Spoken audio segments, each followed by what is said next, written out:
Hi, welcome back to the Adventure Athletes podcast. My name is Gareth De La Torre. I'm an amateur endurance athlete and author of the book What the Ruck Just Happened. Today we're going to talk about all things endurance racing and a little bit about military style events as well, along with how mental health helps and does not help in achieving our goals. What was your call to adventure? Wow, that's a really interesting question because I had an accident in 2018, a bizarre, strange accident where I just fell at home and banged my head on a coffee table, which is not very spectacular. You know, you're not going to gain any superpowers from doing that. You know, so and unfortunately, it left me with quite severe epilepsy. And over having this accident, and then over a period of time, my seizures got worse and worse and worse, and I was kind of ignoring the fact that I was ill.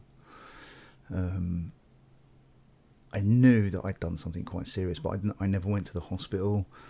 I just kind of like had that attitude of I'll just walk it off, I'll get better, and I wasn't getting better, I was just getting worse. And I was prompted to go to the hospital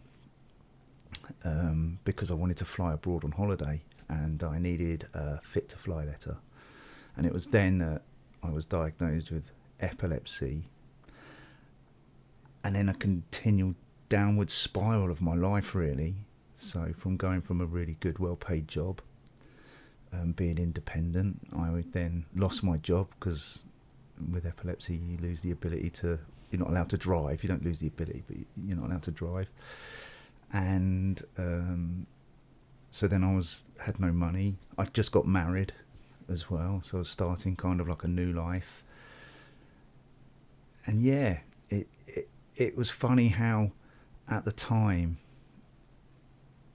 I kind of had everything that I really wanted in life and was quite content. Didn't want any calls to adventure. I just wanted it to stay the same, no drama. And then this spiral just happened, and it's very difficult to explain because I got diagnosed with epilepsy. I left my job. Well, had to leave my job. Couldn't drive. Was having, anything up to 6 or 7 seizures a day. They couldn't really medicate it very well at the time.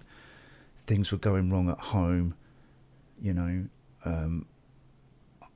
The medication was making me aggressive.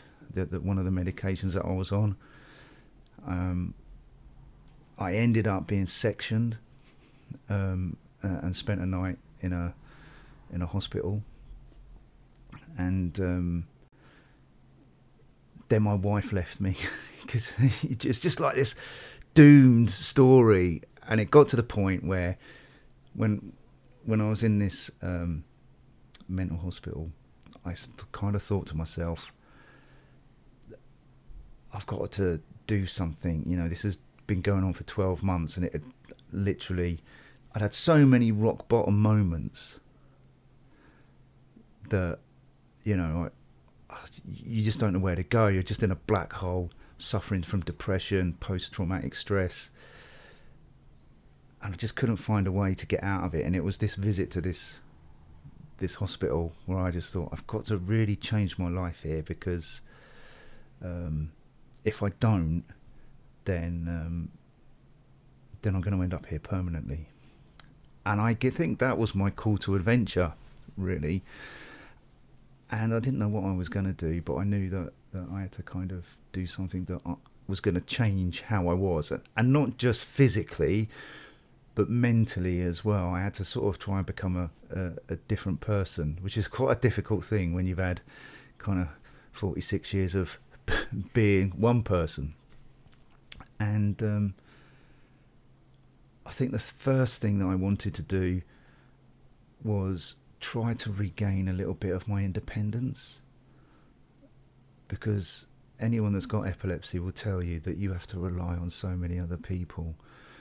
And that kind of like, as a kind of like quite chauvinistic, but as a man, it's very difficult to have to rely on partners, parents, friends, to do that. You need to, you want to be self-sufficient, don't you? And it's very difficult when you can't be.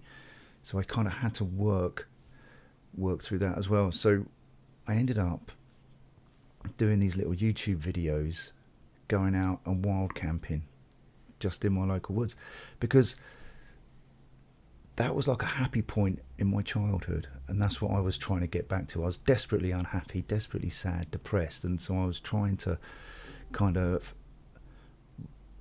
reimagine myself from when I was happy, and those were kind of moments in my childhood, camping with friends and sitting around a fire, talking with a tin of beans, talking rubbish, getting up in the morning and going off to do your paper rounds and that kind of stuff, all stinking of smoke, and and that was kind of like an enjoyable part of my childhood, like a Huckleberry Finn kind of thing. So I tried to relive that a little bit, and slowly but surely I would go out into the woods and I would do that, and we found these fail safes to make it so that if I had a seizure, I had a full alert wristband, which meant that people would know, and GPS locators and all of that kind of stuff, just to try and mitigate some of the risk a little bit.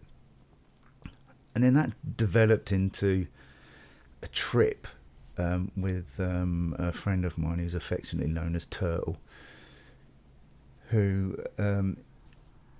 I went to Scotland with, and he was a childhood friend of mine. He's several years older, and he kind of saw my YouTube videos, got in touch.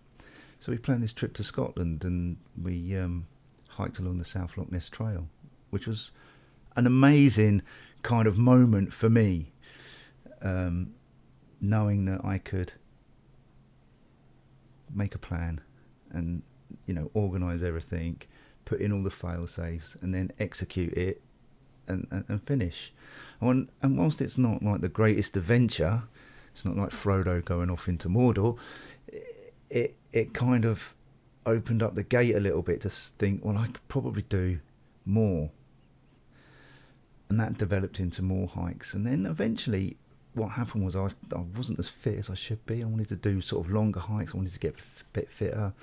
So I started hiking in the woods and going out for longer periods of time. And I was kind of, after several trips to Scotland and, coming back and thinking, oh, well, what am I going to do now? I kind of was looking for inspiration for doing more YouTube videos. And anyone that's a YouTuber or is involved in YouTube will know that eventually what happens is, once you've been doing it long enough, you end up making the same video over and over and over again. The backdrop's just different, So I was looking for this kind of inspiration one day at my laptop, and I just read a book by called The One That Got Away, by the famous book on the Bravo 20 SAS mission in Iraq. And so I was thinking, I was looking on the internet for more books of that, and I come across this thing, like the algorithm will spit out this kind of like left field, piece of information for you, and it was this thing called the fan dance, and I was like, is this like dancing? Like, is it like, like the military have bands, don't they? Military bands or regimental bands, and I was thinking, I've never really heard of like the military doing dancing. It's not like, and I can't imagine special forces doing this thing. That's how naive I was to it. And the more I delved into it, this 24-kilometre route, part of the Hills phase, SAS selection, over Pen y Fan, out and back, carrying £35 plus food plus water, timed and etc. And I kind of was reading it and I was like, I'd like to have a bash at this. This seems something that I could train for and etc. and get my head around, and a bit of a project, maybe a video or etc. And the what I was reading was from an events company, and I hadn't even got to the bottom. I'd signed up, I thought, well, that's it, done. This is going to be my new thing. This is going to be another adventure. The wild camping was great, and doing those hikes in Scotland was good. And then I just got to this point where I just wanted something more, So, kind of like cue the Rocky music and training began. Completely naive to everything, and that's really sort of how I got interested in what I predominantly do mostly now, which is military-themed events. So, that was kind of my call to adventure, really. Yeah. It was over a period of kind of 4 years. What sort of draws you to the more military side of things then? Because it doesn't seem like you've had much of like a military background yourself. No, my dad was in the military and was in a tank regiment, the Queen's Royal Irish Hussars. Inevitably, I left school and joined the military at 16, and I was out before I was 17. It was one of those things that I just didn't click with at the time. I just don't think I was old enough or mature enough or to really comprehend. It was for me, it was kind of like I didn't do well academically at school. It was just an easy out, Yeah. I should have maybe thought about it a bit more and maybe joined a bit later on. But my intention was to leave and then go back at 18, and in between life happens and you get a job, and that never happened. And it's probably quite a big regret that I didn't go into that. But to answer your question, I think I did that first fan dance. I trained for nearly a year for it. And when I finished, I got to the end of it and I was like, I didn't train hard enough for this. It was horrendous. It was one of those. I wanted to do a good time. If you wanted to, the fan dance is part of the Hills phase, and it's really the first test of a long process. It's kind of like, are you fit enough, kind of thing. And I think the rumour is, I'm sure someone will correct me, but about 4 hours 10 is the time that you need to come in to sort of get onto the next part. And I think I came in at like 4:42, so not too bad for a first attempt, I thought. But I just thought, I think I can go quicker. And it was kind of just doing, I think any amateur or professional athlete will finish a race and go, I think I could have gone faster. And then you go back to your drawing board. Where can I adjust my training?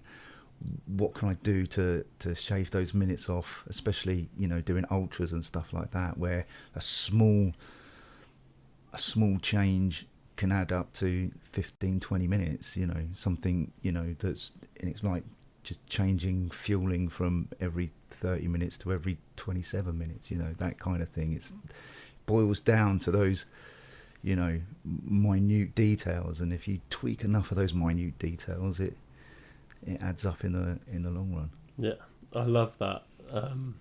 It really just sums up the difference between people that like doing these things and people that like the process behind it, of like, when you finished you were like, well, how can I make that better? And it seems like there's like a genuine excitement there of like, that was good, but I can do more.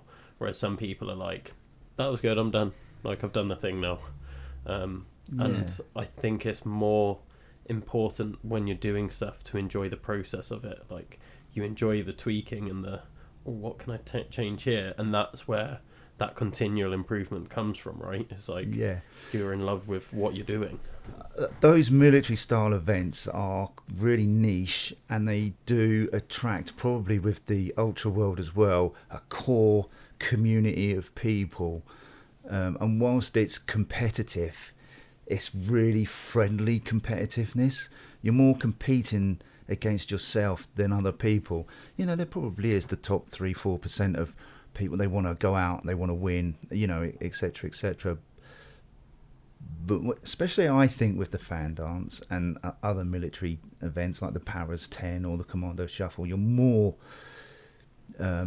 racing against yourself rather than against other people. And it is a community with the Facebook groups, the Insta groups, and all of those kind of things. There's this real tight community of people sort of helping each other, and it's kind of a, when I first started doing it, probably in 2023, which wasn't all that long ago, wasn't really heard of, but it's building now. You know, I go to events and I see more people joining, more people doing it, more people active on social media, and it's really, there was, if you looked up fan dance on YouTube, you maybe saw 2 or 3 videos. You go on now, loads of YouTubers have done the route and that as well. So it's really getting big now. You know, and I'm sure, you know, 15, 20 years ago, ultra marathons, no one had really ever heard of it, had they? Yeah. It was just one of those things that, well, you can run 100 miles. That's impossible, you know. Yeah. But yeah, no. So it is, but it leads on to other things as well, which is what I really like. So from doing the fan dance in 2023, it was like, right, I'm coming back to do the fan dance. But what else can I do? Well, there is a kind of offshoot of the fan dance called Fan Dance Trinity, which is 3 iterations of the fan dance. So you line up on Saturday morning, you go back again Saturday night, and then again you line up Sunday morning. So I was like, right, that's the next challenge. So that was what I was training for, and then in between that, I decided that, well, don't very often see people running the London Marathon in military kit, and I kind of thought, is that, you know, I literally have just done one event and now I'm a marathon runner, you know. I was like, you know, I'm taking on the world now.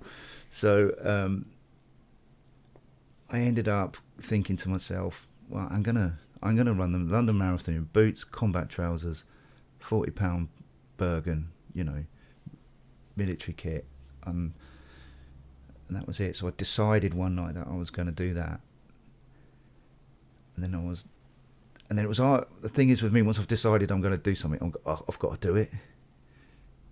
I didn't realise how hard it is to get in the London Marathon.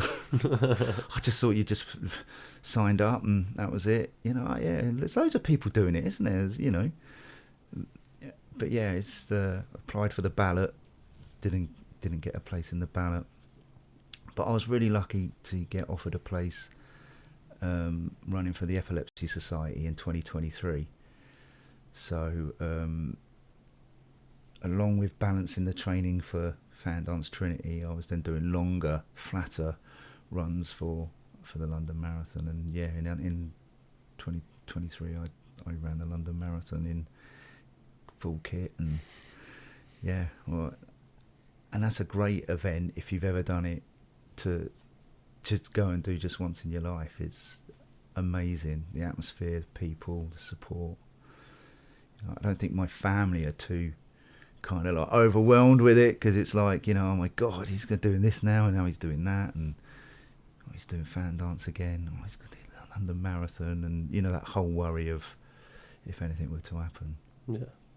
How do you think that these events that you do, because you said you've done one event and then you're like, oh well, I've done the fan dance, now I want to do the Trinity and I want to do London Marathon in like kit, where do you think the confidence is developed from that first event, like that leads you on to these other things that seem almost like, I guess before the fan dance you wouldn't have dreamt of doing the London Marathon in kit? Like, well, yeah, I mean, I don't think, for me, it's a confidence thing, because I'm not very confident. I might appear, but I thought the kind of like the first fan dance was like I could do better, and so that was the motivation to drive me on to do something, to do more. Don't think it was like I've done this, I'm confident now, I can do it again. It was more like, I want to do better, so I'm going to try harder. So I don't think it was the confidence. I mean, gradually you get more confident in thinking about these things internally rather than being overly confident. Like, I don't think, you know, I don't think any, well, I'm speaking for everybody here, but myself, I'm never confident in any event that I go into. I stand on the start line and I answer the same questions that everybody probably has. Have I trained hard enough? Is my nutrition right?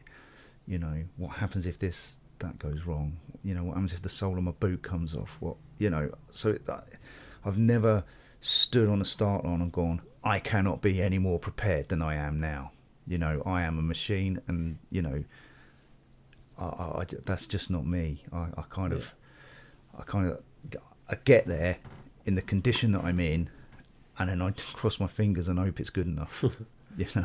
Yeah, I feel like it takes a certain level of confidence to even look at signing up for something like this, though. Yeah, I understand what you're saying. Yeah, but you can always not go. Yeah, you know, you can sign up and not go. I mean, going back to Fan Dance Trinity, I attempted it in. So I did my first Fan Dance in 2022. Following April, I did the London Marathon, 2023. And then in June, I went and did Fan Dance Trinity and failed, or DNF'd. I had started having these blackout seizures on the night part of the course. I was absolutely devastated to have to come back. I mean, I treat everything in life like a competitive sport anyway, and I don't like to lose. I'm a terrible loser. And to have to turn around and come back, it was just soul destroying. And it really, really, you know, sent me, you know, into a bit of a pit, really, to think that I'd failed. You know, not only that is, we'd hired a camper van, so I didn't have to travel too far, you know, to make it easier in case anything went wrong. You know, I had two friends, you know, take time off work to come up with me. You know, there was all of these fail-safes, all of this investment that had gone into doing it, and then, you know, I managed 2 hours of, you know, leg two, and it was horrible to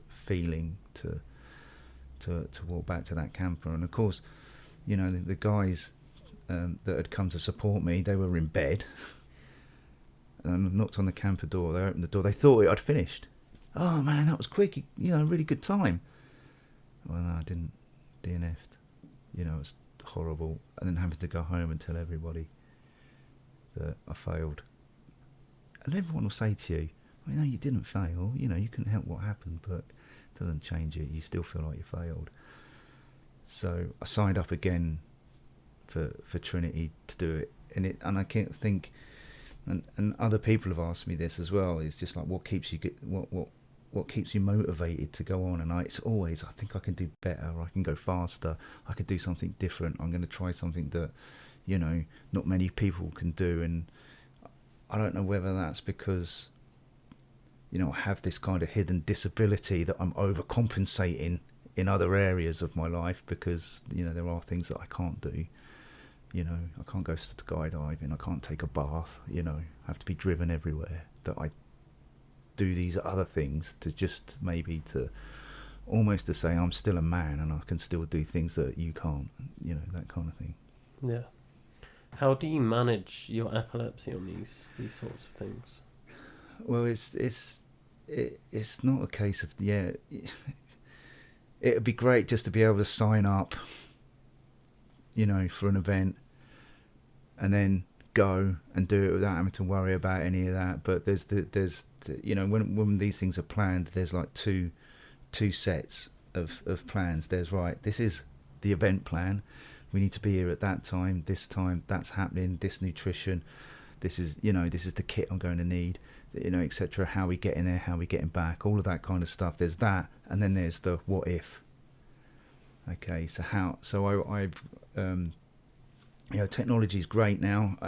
On every event, I use a Garmin messenger, InReach messenger. So basically, I can be tracked via satellite pretty much continuously. I've also got the ability to message on that should I need help, even if there's no phone signal, because, you know, or a lot of ultras that you've probably done, you go out so far, there's no signal at all, you're on your own. You know, there's people that come with me as well. They're all drilled into, you know, right, if this goes wrong or that goes wrong, you know, my InReach has an emergency button, you know, locates me, and emergency services can get to me. But 9 times out of 10, if I, you know, it's only happened twice that I've had a really big epileptic seizure while I've been out. One was training, and I was out in my local woods training. This was sort of kind of early fan dance days, and it was a winter, and I was on that kind of downhill descent, really muddy, carrying weight, which makes it even a bit more, you know, dicey. And the next thing I knew, I was waking up, and I always train really early in the morning as well. And I was waking up. I couldn't really breathe properly, and then I realised it was because my mouth was full of mud. I couldn't see, and then that was because my eyes were full of mud. And by the time I'd kind of rolled over and come to terms with what was happening, because after an epileptic seizure, you have this like post-ictal stage where your kind of brain's rebooting, and you're quite often left with a lot of confusion, memory loss, not sure where you are, what you're doing. Sometimes I even forget my own name. But by the time the fog lifted and everything, and I realised what happened and managed to sit up, and I looked, I'd fallen on quite a reasonably steep descent, and I'd literally ploughed a trough with my head as I'd slid down the thing and come to a stop, you know. And I'd probably been out for about maybe 5-10 minutes, and then I had to sit for probably 45 minutes until I kind of thought, well, I might, you know, hopefully I can get home. And I was so scared of ringing my partner or my mother, because I thought I was going to get told off. So there was no phone signal, and I thought took me probably, if I was to walk it normally, it'd probably take an hour to get home. After an hour, I'd literally just got to the top of the hill that I'd fallen down, and I had kind of got like one bar of signal, and I thought, do I ring? And I just thought, I just knew what would be coming. You shouldn't be training so hard. You shouldn't be doing this. Look, this is what's happened. And then the fear is that then people would really start clamping down on what you can and can't do, and getting really agitated by it, you know. Because it's quite a selfish endeavour, isn't it? You know, doing that kind of stuff, especially, you know, with a disability where you've got other people worrying about you all the time. So kind of took me another 2.5 hours, nearly 3 hours to get home, and then just crashed on the sofa. And I never told anyone about it, just kept it to myself until it came out in the book. So yeah. So you kept it for that long, like, 'cause that's what, a few years? Yeah, a couple of years. Yeah. Just didn't tell anybody that had happened. Yeah, because I just thought they would stop me doing it. Yeah. And I literally, you know, doing the wild camping was really good. That kind of gave me a little bit of independence, and then that gave me the push to be able to do something, the next step, to do something a bit more challenging. And what I didn't want to do was then have to take a step back, and I thought people would force me to do that. Yeah. You know. And my family had been through a lot with my diagnosis of epilepsy, with, you know, the initial accident, dealing with that, and then when my wife left, you know, for not because I'd got epilepsy, but it was really difficult. You know, at the time I was a completely different person, because I was on this medication that was making me kind of like irritable and miserable, you know, and it culminated in me trying to take my own life as well. And so my parents, you know, and my wife at the time had to go through all of that trauma as well. Yeah. So then you end up running marathons, and then they go through a different kind of trauma, you know? Yeah. How do you feel like what you had done pre-accident has either helped or hindered you post-accident dealing with that sort of trauma and that experience that you had that led you down that sort of suicidal path? Well, I was kind of, prior to the accident, I was really tenacious in anything that I did. Lots of people will always say, oh, every time you do something, you do it like 100%, you know. So, you know, if I was going to be miserable, have depression, and, you know, that kind of thing, I was going to do that 100%, you know. And I talk about it like, you know, sometimes I'm you know, sometimes you know, I feel like I'm a great person, and you know, and sometimes I feel like I'm really not a great person. It's that yin and yang kind of working together, and I don't think one can function without the other, you know. So there's that part of me that drive and tenacity, that you know, that never give up attitude is on one side, but that generates, I can do better. You know, the depression, the you know, when you fail at things, the you know, if you put 100% into doing an event and you fail, you're going to put 100% into that failure. You own that failure as well as you know, the successes. So so that was always in my personality, you know. And I think it's been a great thing to have that persistence, determination, the drive, that, you know, that never give up attitude. But that does come at the price of, you know, you're up here or you're down here.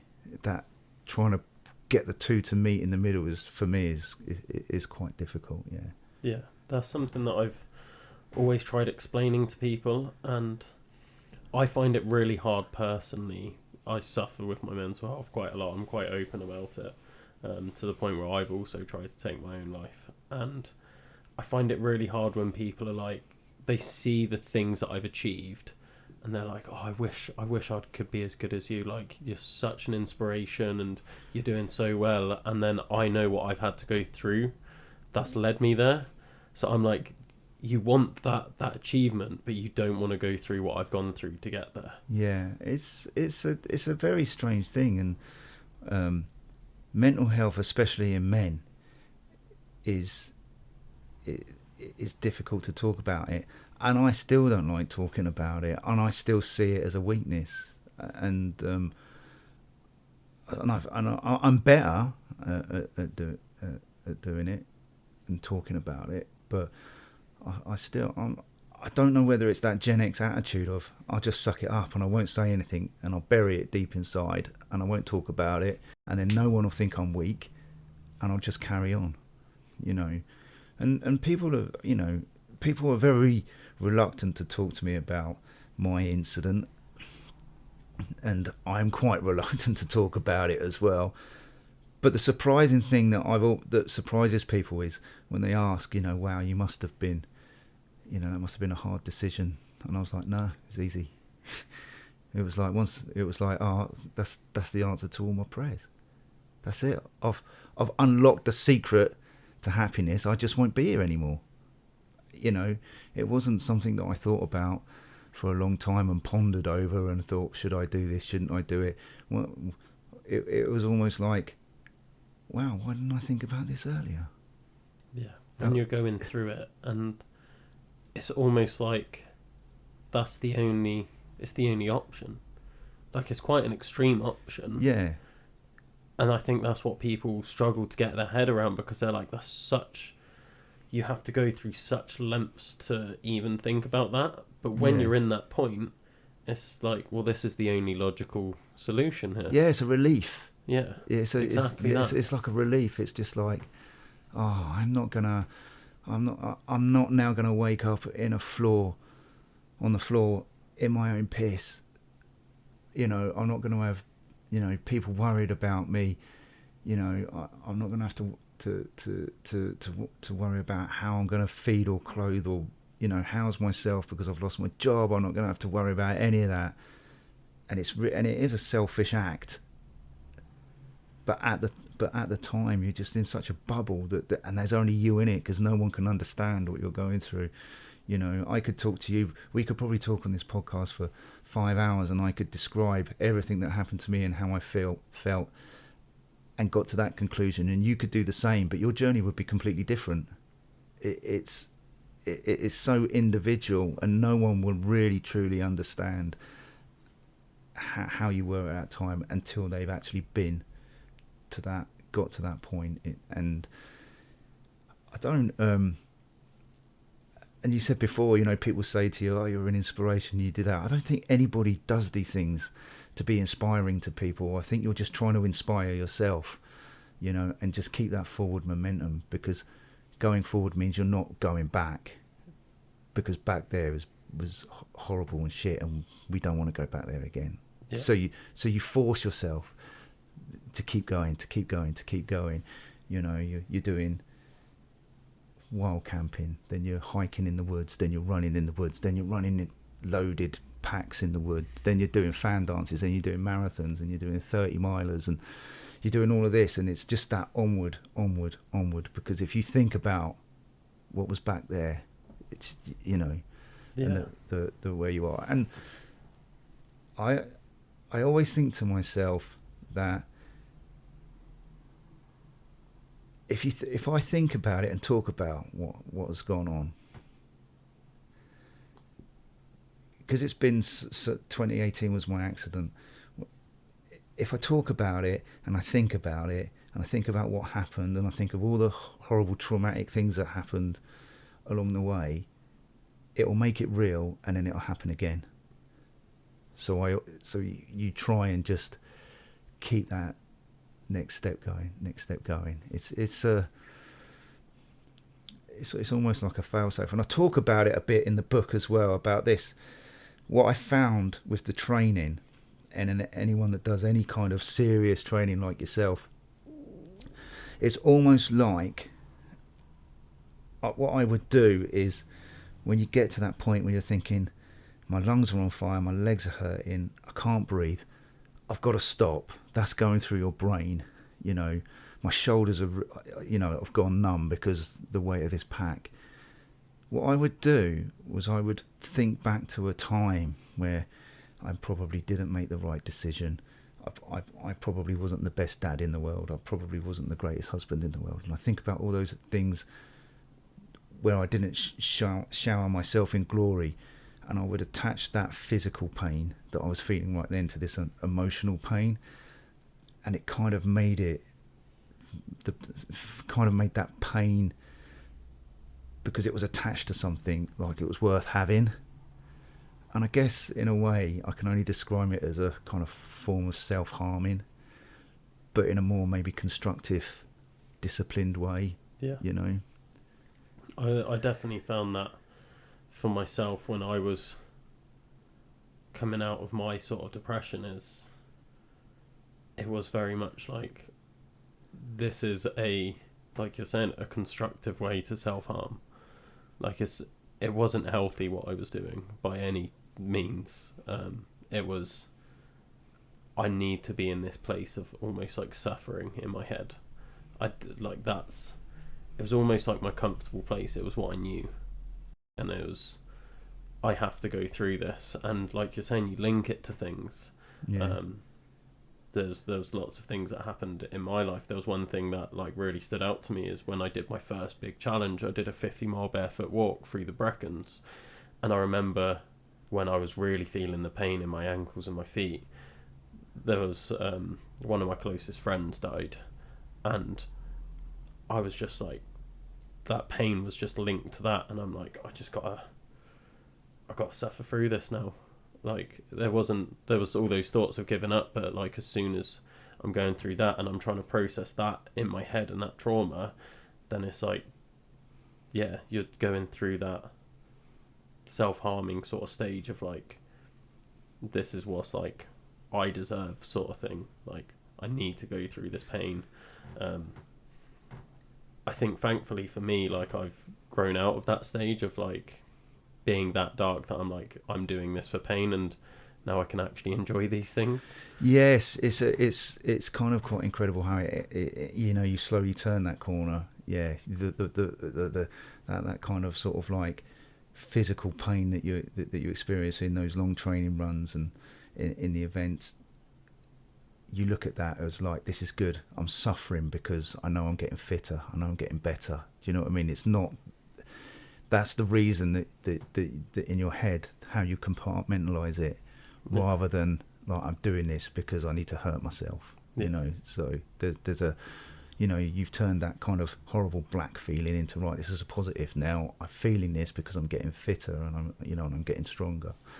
But I kind of probably, do you think that a lot of successful endurance athletes are successful because a lot of them have gone through this traumatic things in their life?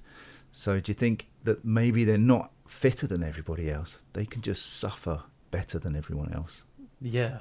It's funnily enough, I've been thinking this a lot recently, where I'm obviously like improving a lot with my running and my ultras, and I've sort of found that thing that I can do now with ultras, and there's obviously some level of physical talent there. Like, I'm not denying that there is difference genetically in these things, but even with people that are more genetically gifted, like, you'll find other people that aren't but will still succeed. And I've been using this almost like an analogy recently, where I hear a lot of people saying, I'm good at ultras because the suffering I put myself through in doing these events helps me manage my like daily life better. So when challenges come up in daily life, I can manage it better. But I've been thinking the opposite, and I'm like, for me, my daily life feels so hard that when I do the ultras, that's the relief. Yeah. Like, I've chosen to go through that suffering. Yeah. And I'm like, well, of course it hurts, but like, I can go through this hurt because it's better than the hurt that I feel elsewhere. Yeah. And I feel like a lot of good endurance athletes would resonate with that, and being like, yeah, like that sort of suffering we're putting ourselves through doing like 100 milers is easier than the suffering we go through in our own heads on a daily basis. Yeah, I mean, you've got to have a screw loose to try something like that at some point, haven't you? Do you know what I mean? There will be lots of people that say not the same person wouldn't want to go out and run 100 miles or run over a mountain carrying, 18 kilos and back again. It is, and I don't think about it too much, because sometimes you can overthink these things. But if you want to, if people say to you, "Why do you do it?" Well, I do it because I can, and if I can, then I really should. So it's. I mean, I'm 52, so I'm not young. I'm kind of coming towards the end of like if I was an athlete, I'd have been a professional athlete, I'd be retired a long time ago, so I'm kind of rediscovering sort of like athleticism sort of in the latter stages of middle life, really. So I think all the time I can do these things, especially with suffering from epilepsy and anxiety and all, and depression and all of those kind of things. I think while you can, you really should. Yeah. And kind of, I think that's the motivation that kind of keeps pushing myself anyway. So, and I'm quite. I don't know whether I've got good genetics, but I played a lot of sport at school, and I did a lot of rock climbing in my 20s and that, quite seriously, but knees are good, back's good, all of that kind of stuff. Got a dodgy shoulder from a fall from a seizure, but yeah, all the time I think my body's in good condition. I should do, and I think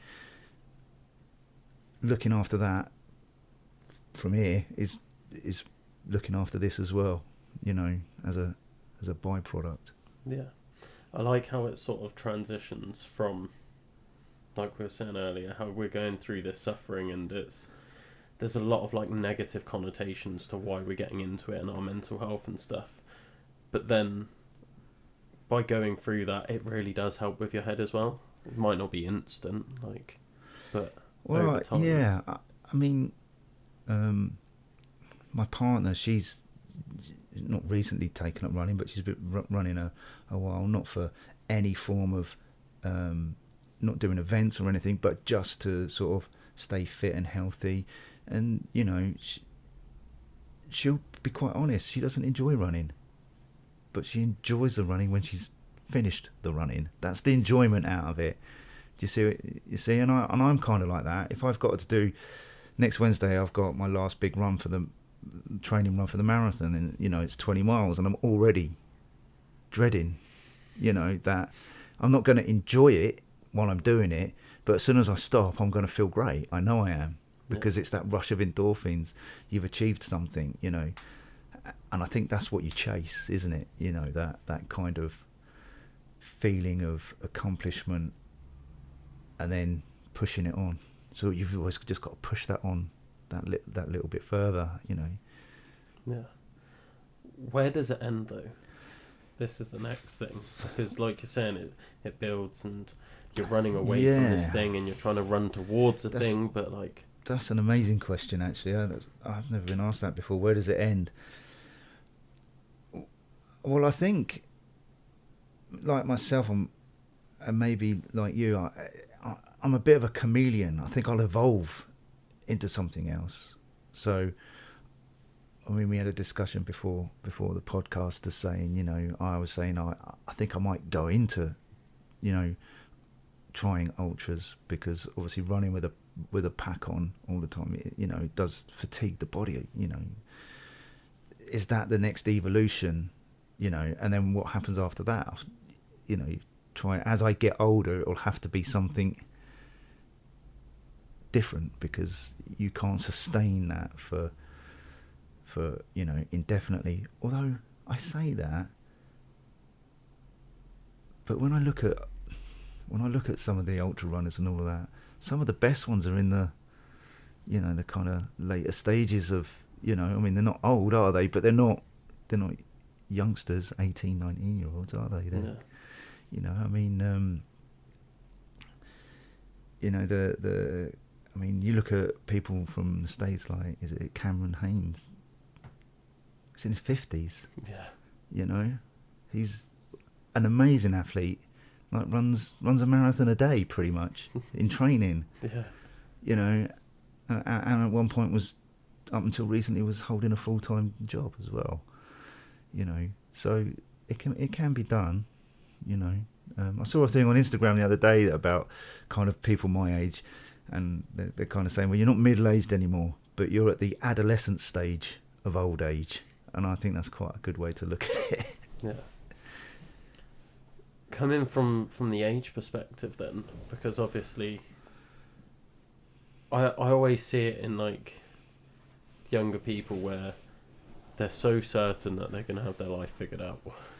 Like, especially in like their 20s. I was one of them. Like, in my 20s, I was like, yeah, I know exactly what I want to do with my life.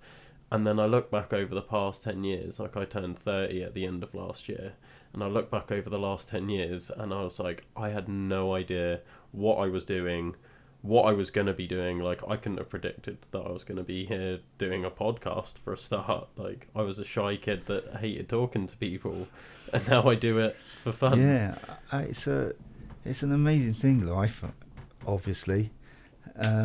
That we do have these preconceptions and planned ideas of what we want and where we want to be, and people work hard and strive hard to achieve those things. And ultimately, if you could go back 20 years and tell yourself, you know, listen, what you're planning now is not where you're going to end up, I don't think you do. I don't think I would have done anything different. I think the exciting thing that I've learned is that life can be really amazing, and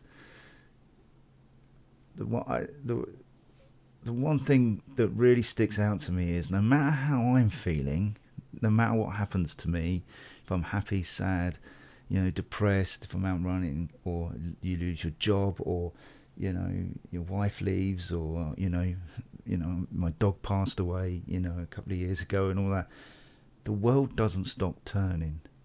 It keeps going, and it's not going to stand still just because you're feeling sad. And I kind of think that that's the great thing about life, is that you can have these moments, and it's great that life doesn't just stop.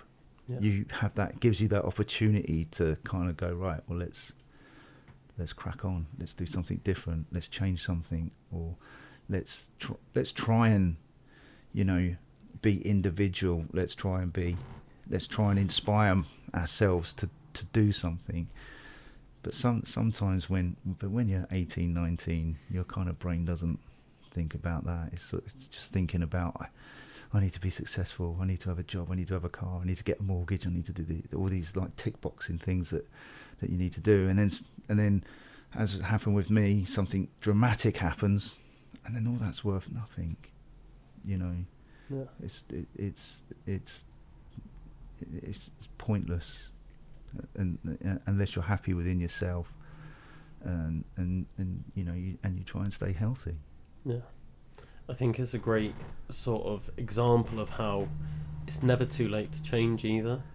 Like when you're saying like these things are people that are going through, and they're going through like, I'm losing my job, I'm like breaking up with my wife or my partner or whatever's going on in their life, the bereavement, and they're in that state of like, they're in that change, but they're resistant to it, and they're like, this is the end of the world, like there's nothing worse that could be happening right now. And really it's like, well, this could be the start of something amazing. Like when I look back over things that have happened to me, that in the moment I'm like, this is the worst possible thing ever, and I look back now and I'm like, look at everything that's come from that. Yeah, I mean, you go through those hardships, and you go through those really hard times, and at the time you're right, it just feels like the world has ended and you can't see any way through it, but you do get through it. You know, there's a natural process that happens, and you do come out of it the other end. And a lot of the time I think you just come out of it as a different person. I mean, I've just spent the last 2 days, you know, going over the fan dance route over the Brecon Beacons, filming the most amazing guy, you know, take on the route himself, you know, for his YouTube channel. I wouldn't have done that 20 years ago. Do you know, from what happened to me personally, whilst at the time I lost a lot of things, I lost a lot of friends, just disappeared, you know, or obviously, you know, my marriage failed, and you know, work colleagues disappeared and all that kind of thing. But it opened up a new world, and I've met so many great people that I wouldn't have met if I had carried on as I was, you know. So I guess, and it's really corny, isn't it, when people say this, you know, in every disaster there's an opportunity, but at the time you never see the opportunity, but they are there, and they will come. You've just got to hang in. Yeah, I saw this really cool idea where you keep a journal. It's like your bad day journal, and it's like every time you're going through that, you write down exactly what you're going through, and you write down maybe a line or two of how it's making you feeling in that moment, and then you save like a couple of lines underneath, and then a couple of lines underneath that as well. And after like a week or two, you say like, well, it's you basically outline like, it wasn't the end of the world, this is how I've overcome whatever I've gone through. And then in like 6 months time, you look back and you're like, these are the good things that have happened from going through that. Yeah. So then you almost get excited to go through it again, because it's like, what's the next evolution of my life? Where's the next thing going to take me? Yeah, I mean, it's just, you know, this attitude of, I don't think, it's very difficult for myself, and probably, and I think you'll agree, it's that, you know, to kind of express yourself, talk to somebody that's going through that, and then them miraculously feeling a lot better. It doesn't help, you know. The only time that anything like that has happened to me was when I was talking to somebody about at that time I felt like this and this happened and that happened, and they went, wow, that was how I felt at that time when I was going through a similar kind of thing. And then you think, and that kind of instantly makes you feel better that someone else has shared a little bit of the journey. Might not be identically the same, but just shared that bit of the journey that they've related to you and you've related to them. And then it's like, okay, it's not just me then, because that's a lot of the time when you're going through difficult experiences in your life, it does feel very insular and you feel really alone, and you think this is only happening to me, and it's not. It's happening to everybody, but in various, degrees of, intensity. Yeah.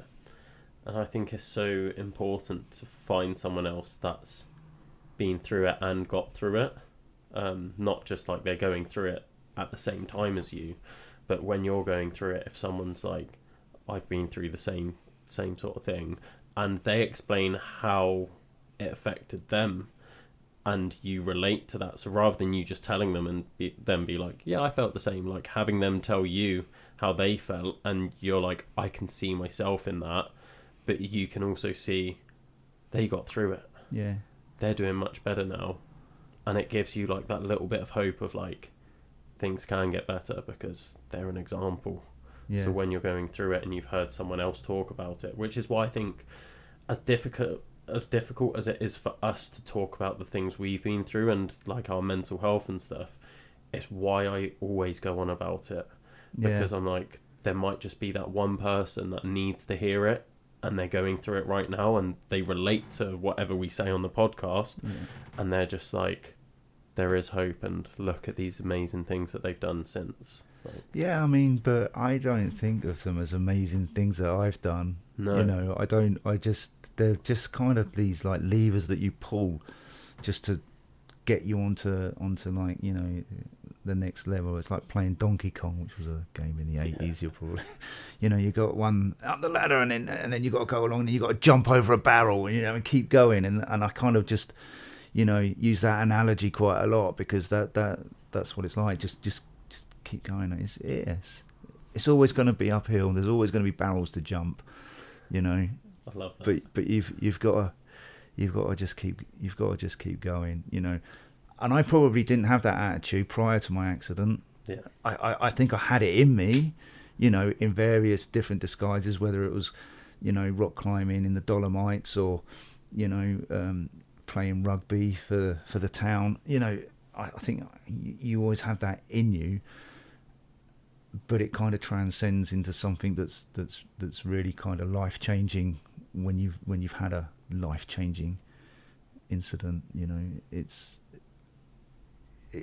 And I don't think you can tell somebody how to be like that either. Yeah. They've got to find it for themselves, So if people say to me, oh, you're an inspiration, I go, I'm not really an inspiration, but you should try and inspire yourself, because you're the inspiration. That's how it should be, Yeah. I like I said earlier, I hate being called an inspiration, but I can start to justify it, because when I look back to when I was going through my depression and stuff, and I can imagine you went through something similar, where you don't even want to leave the house. Like, that is getting out of bed can be like the hardest thing for you. Oh yeah, I mean, I grew a fisherman's beard, like down to here. It was COVID as well, and my hair was kind of like grew into this like grey afro, and I literally just laid on the sofa and I watched YouTube, and that was my thing. I would just watch hours and hours of YouTube, just going down the rabbit hole. Oh, that's a documentary on the Loch Ness Monster, and okay, and I watched that one and another one and another one, and that's then gone into thrown up the algorithm into, oh, that's about the abominable snowman. Okay, well, oh, that's about Everest, and I wasted months doing that, just vegging, wallowing in my own self-pity, not doing anything, feeling sorry for myself. Playing the victim was a big thing for me as well, being very, very, unaware of what other people were going through at the same time, so how difficult it was, for my wife at the time, how difficult it was for my mum, just being that kind of like vegetable on the couch, not really caring for anybody or themselves really. I think that's the crux of it. And I look back now and I don't recognise that person anymore, which is a good thing. And I kind of hope that's. And I guess if there is somebody like that and they are listening to this podcast, I would just say, you've just got to hang in every day, and every day it will get a little bit better. Yeah. So I always think that the person that I've become since all of that is the person that would have inspired me back then. Like if I was looking at, if I watched a documentary about myself now, back then I'd have been like, oh, if only one day that could have been me. Yeah, maybe these these turbulent times that you go through, turns you into somebody else. That maybe you were always going to be that person. You just had to go through this transitional period of trauma recovery, and then where you are now. Yeah. No, it's definitely something to think about, and I think these are important conversations to have. Like I said, for the people that are going through that now, them hearing, because before I would have looked at someone running 100 miles and being like, wow, they've really got their stuff together. Like they're mentally the most solid person you can think of. Yeah. And then, like it just seems so far away. Yeah. Whereas knowing that, like the amount of people I've had on the podcast, and they've all gone through something, and knowing that, I'm like, oh, so it is achievable, even though I've gone through this, even though I feel like my head's not right sometimes, like I can still achieve these amazing things. You just got to stick with it. There's always that internal struggle to maintain the fluidity of what you're doing, and the consistency of what it is. Talk to people about training and weight training and this, and I kind of say, look, it doesn't matter about what you're doing. You've just got to be consistent in doing it. That's where you get it. It's like, if you ran 10 miles tomorrow, then didn't run again for 6 weeks, that's no good. But if you ran 1,500 meters every day for 5 days, and then took 2 days off, and then ran 2,000 meters for 5 days, that's better than this kind of like blast and then do nothing. It's just consistency, and I think life is like that. It doesn't have to be a lot, but you've just got to be consistent in what you're doing. It's just those little steps. It's it's no point in kind of every now and again you've got to jump over a barrel and take a big one, but it's just little steps. It's for me anyway. You were talking about journaling. I don't actually journal, but what I do is I write these insane lists every day of stuff, and it'll be empty the dishwasher, put the washing on, hoover upstairs, haircut, and I write all these things, stuff, or write a chapter in the book, update the website, and write all these things, and then as I do them throughout the day, I tick them off. And then the following morning, before I write that day's list, I score the day out of 10. And I go, I only did, like, on a list of 10 things, I only did 3. So that's like a 3 out of 10. And then I'll put a little note, you need to be better. And then the next day, it gives you that kind of little, right, okay, I'm going to write a list. And then you take the stuff that you didn't do the day before, stick it on that list, and that's your starting point. And then you add a few other things. Then the following morning, if you've achieved 90% of that, you're like, yes, and that's that little step every morning, just keeps you ticking over keeps you being positive, you know, and that really really helps me. Yeah, awesome. Going back then to your call to adventure, that moment, the accident for you, and the subsequent depression and everything. If you could go back to that person and give them one piece of advice from what you've learnt on the journey, what would you tell them? So going back to what before the accident,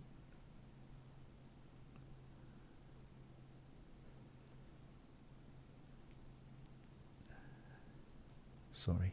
It's okay.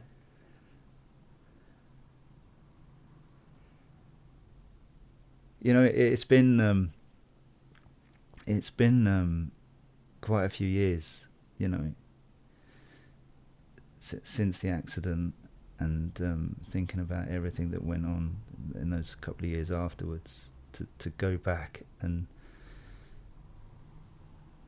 because I've done some amazing things that I wouldn't have done prior to. If I hadn't had the accident, I wouldn't have done lots of different things. So it's really, really difficult, and I'm conflicted, because if I say maybe move the coffee table, you know, 6 foot further back, and I wouldn't have hit it, and I'd still have my driver's license, you know, I may have still been married, and I'd still have my really well paid job and my Mercedes, and but I wouldn't have had that experience of completing the marathon. I wouldn't have met the amazing people that I've met doing the fan dance, and the amazing community behind that, and I wouldn't, the YouTube community and the wild camping and the trips to Scotland, and so it's a really difficult question, because it's kind of like, could I give up all that I've done in the last, you know, 6-7 years to have what I had before then? I certainly don't want to go through I certainly wouldn't want to go through the low points again.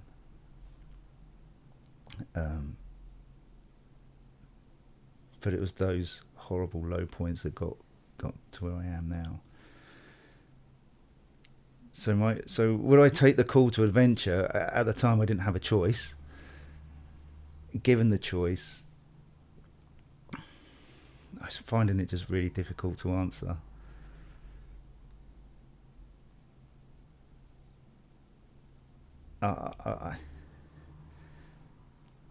You know, I wouldn't have met my current partner. It's just so, there's so many good things and so many bad things. It's very difficult to weigh up. Yeah. I really can't answer that. I think, you know, life you know, I always say that my accident was a result of the life that I was living previously to my accident, very decadent and selfish, and that was karma, you know, dealing me a card, you know, and I still think that, you know, it was deserved, and I kind of feel like, you know, I'm paying for the life that I was previously living, and I feel like I'm at a stage in my life now where I've kind of almost paid that debt off, and now I'm starting to enjoy life again, you know. So I'm going to say that, you know, I would take the call to adventure for certain things, yeah. But I certainly wouldn't. To get where I am today, I certainly wouldn't want to go through what I went through again. And I hope that answers your question, because it's such a difficult question to answer, really. It is. I'm not known for easy questions, to be fair. Yeah. So just before we finish up then, I just want you to, Yeah, talk a bit about your book and promote where you can get it from. Okay, so the book's called, What the Ruck Just Happened. The strapline is losing everything wasn't the end, it was just the beginning. Yeah. And it just documents a little bit of how I was before my accident. Obviously goes through my accident and the subsequent, depression after that. But that's only really maybe the first kind of few chapters in the book. After then, it goes into how I discovered wild camping, fan dance, marathons, and, culminates at the, finishes at the 2023 London Marathon. And it's been a real surprise at how popular it's been, to be fair. And, it's got a 5-star rating on Amazon, and you can get it on Amazon or order it on Waterstones, or if you go to www.bravogolfoscar.com, you can order it off my website. And, on that website, there's other stuff that you can go through. It gives you a little bit more background as well. Awesome. Well, thank you so much, and thank you for the copy of the book. No, you're very welcome. I am very excited to give it a read. Brilliant. Thank you so much for coming Welcome. Thanks for inviting me. Thanks again for listening to another episode of the Adventure Athletes podcast. If you want to find out more about what we do at Adventure Athletes, head over to adventureathletes.co.uk and you can sign up to all of our events. You can sign up for coaching both in person and online. You can sign up for sports massage. You can sign up for outdoor activity days like the National Three Peaks and get guided by one of our expert guides. So just head over to adventureathletes.co.uk and don't forget to help us spread the word of the podcast. Give it a like, give us a follow, give it a share it with your friends, your family, your mum, your dad, your cat, your nan, everyone you can imagine, because the more views and the further we spread this podcast, the more I can keep this going. There's been a few times in the past 3 years where I've been so close to giving up, and it's all been made possible by you guys and your guest recommendations and giving us listens, giving us support so we can keep going. The more we can spread this, the bigger and better the podcast can get. Until next time, guys.